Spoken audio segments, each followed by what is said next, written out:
ये है आरजे कार्तिक की 1 मिनट स्टोरी। ये कहानी भगवान गौतम बुद्ध के 2 शिष्यों की। एक शिष्य ने उनसे कहा कि प्रभु, आपने इतना सारा ज्ञान दिया है, अब तो मैं इस लायक हो गया हूं कि लोगों को जाकर के ज्ञान बांटूं। गौतम बुद्ध मुस्कुराए और कहा कि ठीक है, कल तुम एक गांव में जाना और वहां जाकर के भिक्षा मांगना और कोशिश करना उन लोगों तक अपना ज्ञान पहुंचाने की।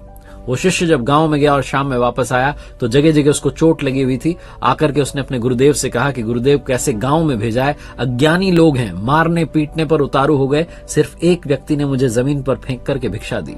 दूसरे दिन भगवान गौतम बुद्ध ने अपने दूसरे शिष्य को उसी गांव में भेजा। शाम में वो आया तो उसे भी चोट लगी हुई थी, लेकिन मुस्कुरा रहा था और कह रहा था कि भगवान, उस गांव के लोग बड़े भोले भाले हैं। उन लोगों ने पहले तो मुझसे मारपीट की, बाद में एक व्यक्ति ने मुझे भिक्षा दी, लेकिन जमीन पर फेंक कर। जैसे ही मुझे भिक्षा मिली तो मैंने आशीर्वाद दिया, तुम्हारा कल्याण हो। सारा गांव चौंक गया और मुझसे कहने लगा कि तुम आशीर्वाद क्यों दे रहे हो। तो मैंने उन्हें कहा कि आपने भिक्षा तो दी, चाहे जमीन पर फेंक कर ही, आप बड़े दानी हैं, मैं आपको कल्याण हो ऐसा आशीर्वाद देता हूं।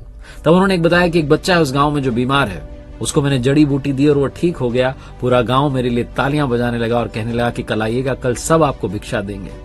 भगवान गौतम बुद्ध ने पहले शिष्य को सिखाया और समझाया और बताया कि देखो, ज्ञान सिर्फ सुनने से नहीं, अमल में लाने से उसका असर दिखता है। ज्ञानी आप तभी कहलाएंगे जब आपने जो सुना सीखा उसे इम्प्लीमेंट कर पाएंगे।